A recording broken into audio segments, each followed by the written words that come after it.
tarde a todos.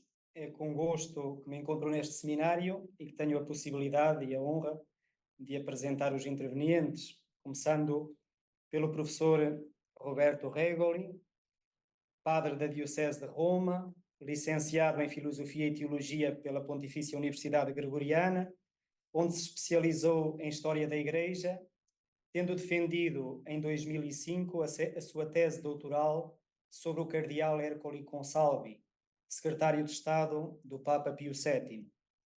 Além do exercício da docência nesta universidade, é desde 2015 diretor do Departamento de História na Faculdade de História e Bens Culturais da Igreja. Membro de diversas comissões científicas em diferentes revistas e instituições, é diretor da revista Arquivos Historia Pontificia. Conta com uma extensa obra bibliográfica e uma grande participação em eventos como o desta tarde. Vai agora apresentar-nos em inglês uma conferência sobre a importância da abertura dos arquivos de Pio XII para a história da Igreja e das sociedades ocidentais. Grazie di cuore, professore, e a lei la parola. Thank you, Father Pombal, for your introduction, and thank you to Professor Paolo Fontes for involving me and the Faculty of Church History and Cultural Heritage of Pontifícia Gregoriana University in this first initiative of a research project that appears compelling and promises exciting results. My intervention has only one simple aim, that of wanting to give an international historiographical framework to the project, reflecting on the stimuli that come to the history of the Church and Western societies from the documents contained in the Vatican Funds. It is an introductory intervention which does not claim to be exhaustive and which is aware of its limitations. I would like to begin by setting out a few preliminary points. One notices many similarities in a methodological approach to what already happened with the previous opening of the archives of the pontificate of Pius XI.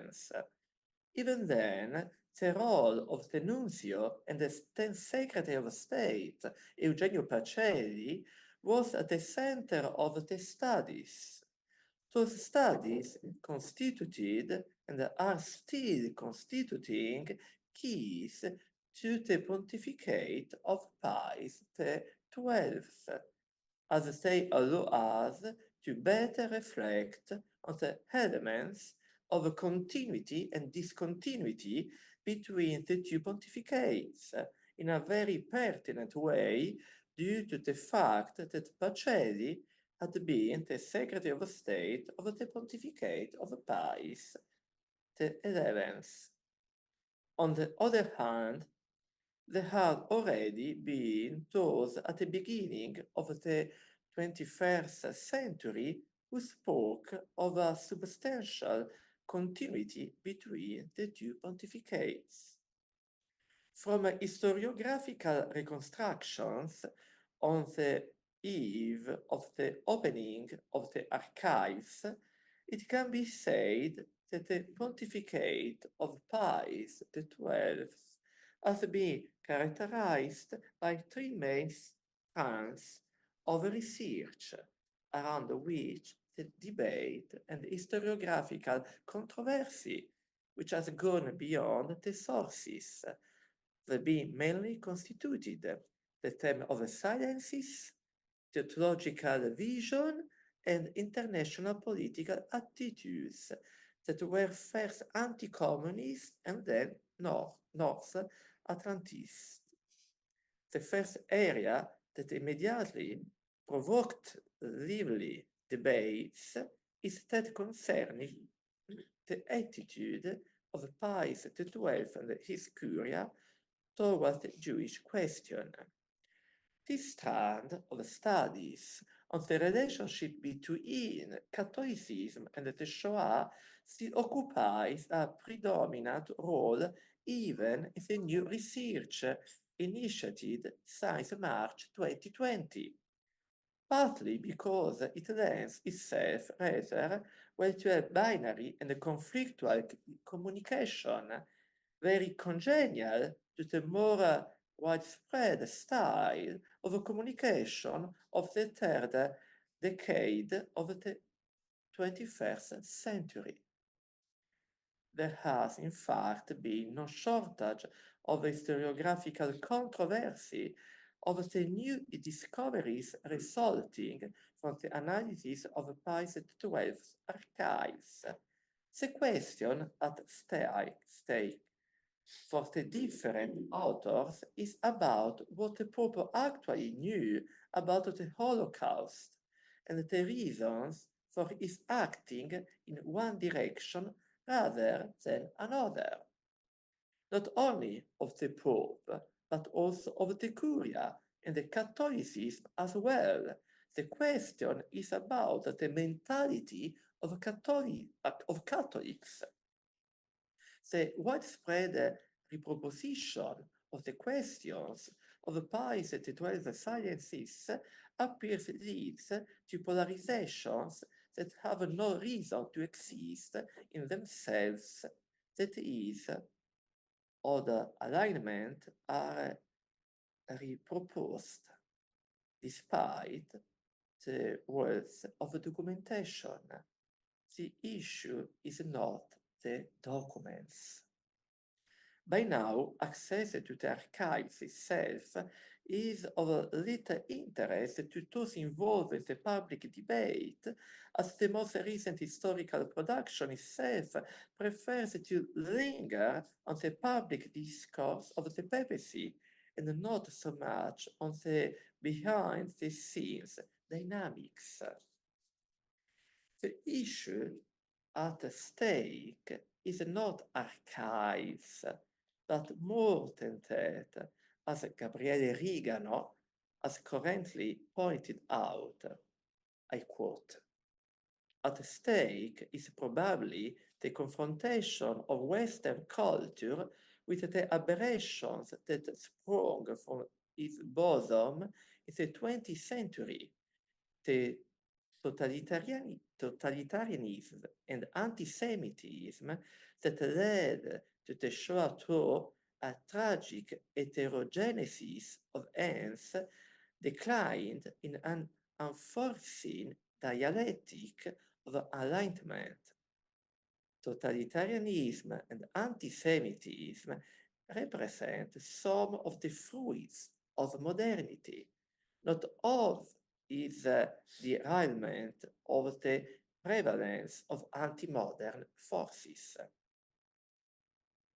In this case, we can say that the archives are secondary, or rather, it is clearly seen how the historical question goes beyond the documents. This political, cultural, philosophical issue. More will be said about this when I talk about the West. The Jewish question opens up another area, the theological one, starting with the relations between Catholicism and Judaism. One can expand the vision of the whole of Catholic theology.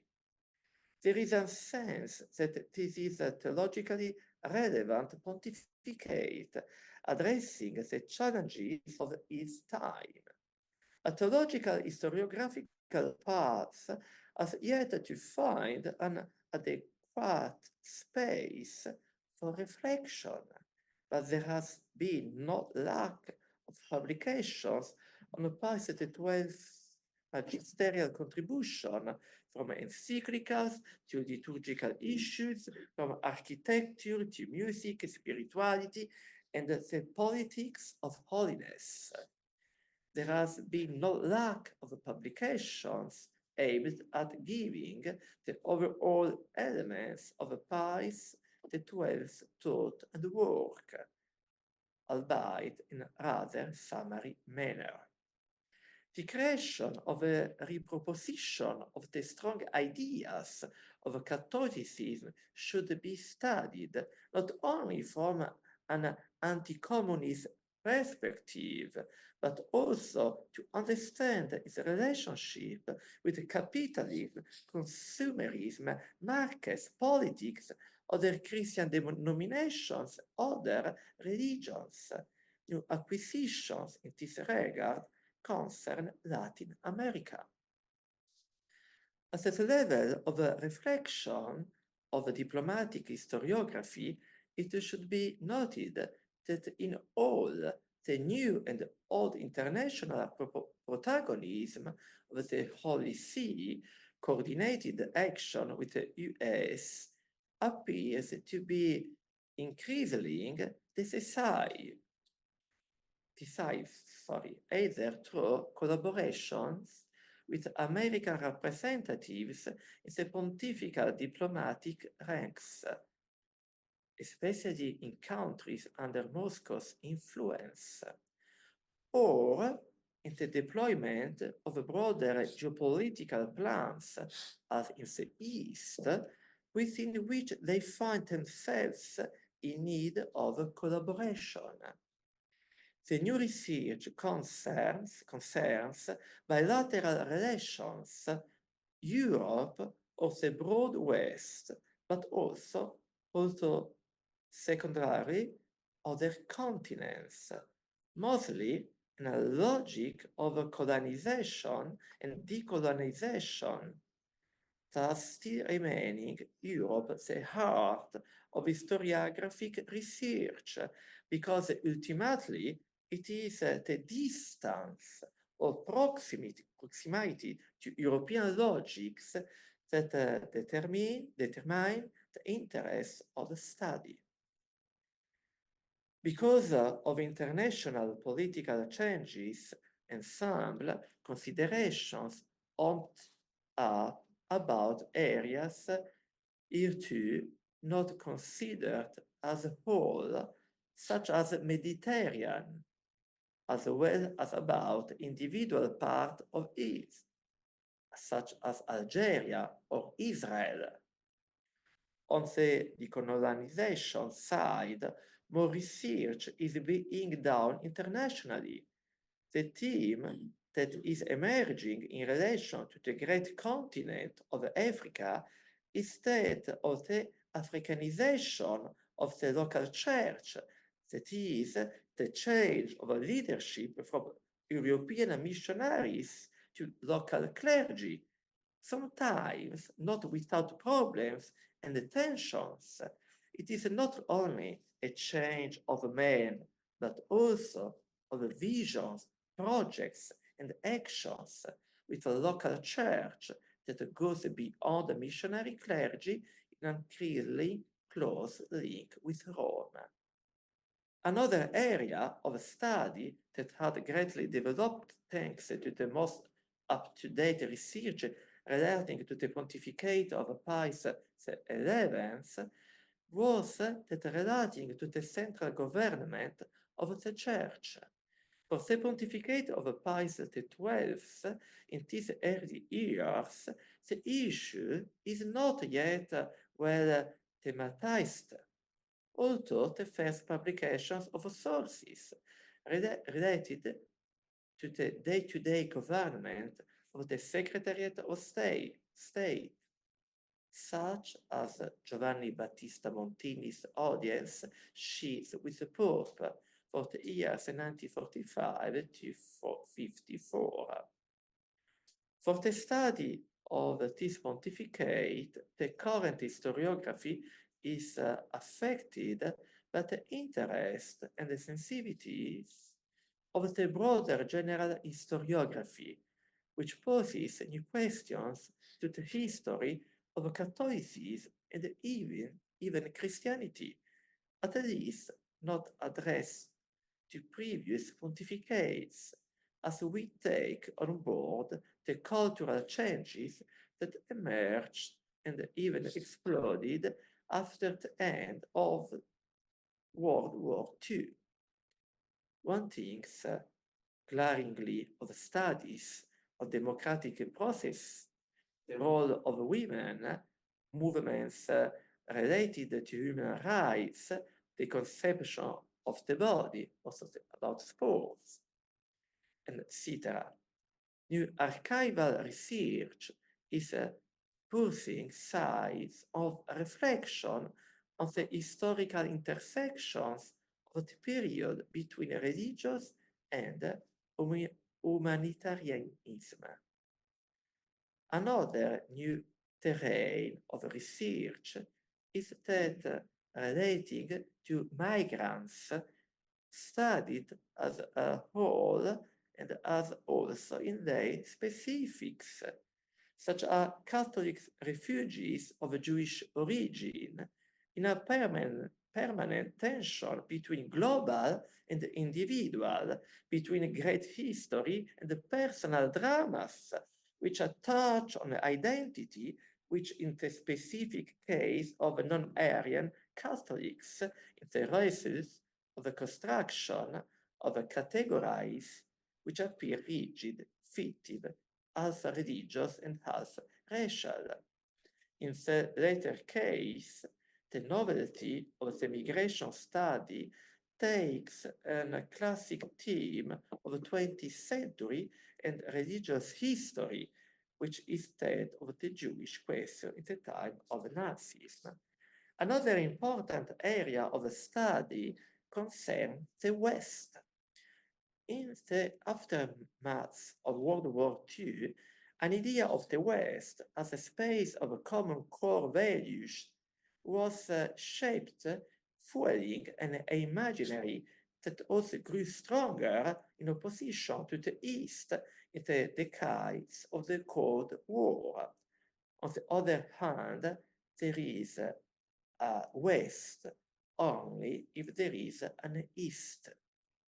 In each case, Pius XII's Church confronts the developments in liberal freedoms that while they led to phenomena such as national socialism and communism, they also led to liberal democracies on universal suffrage, but not only that.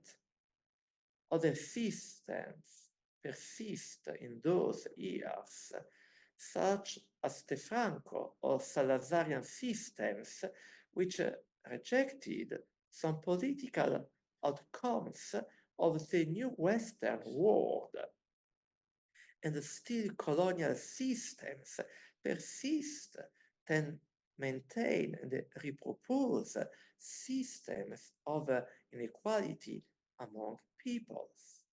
So that even with the decolonization, the West continues to dominate the world as it had for half a millennium, thanks to a scientific, technical, and economic superiority. Inside the Catholic world of the 1940s and the 1950s, there is a vividness of competing models of civilization between those who want to accept Western evolution and those who want to reject it.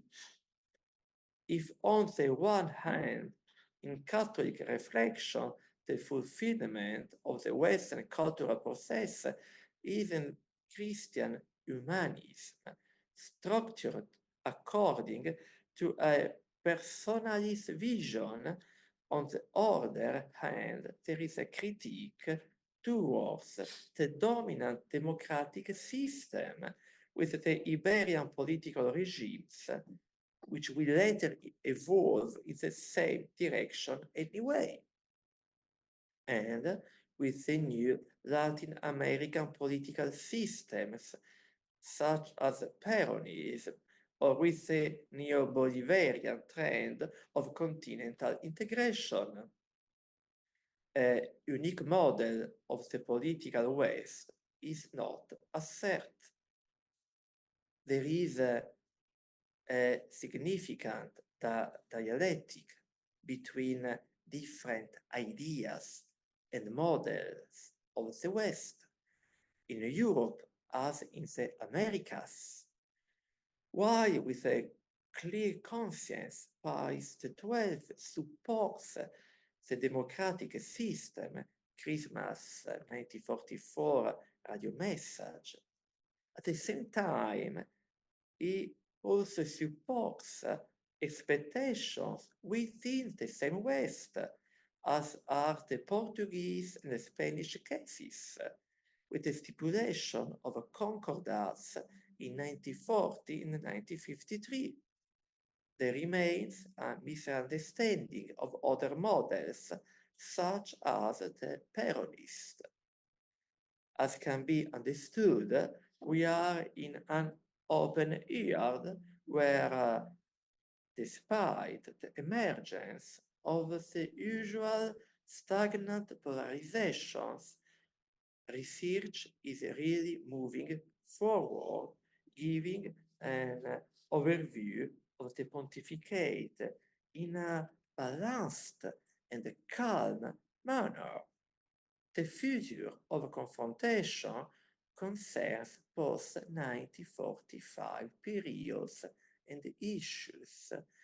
The many conferences celebrated and to be celebrated are creating happy cross-fertilizations among the working groups, which help to account for the complexity of that pontificate, which appears more and more decisive in the genesis of contemporary Catholicism.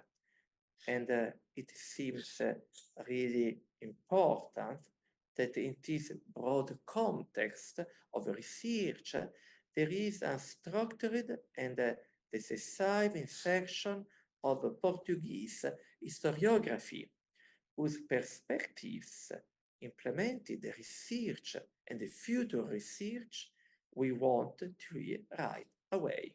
Thank you.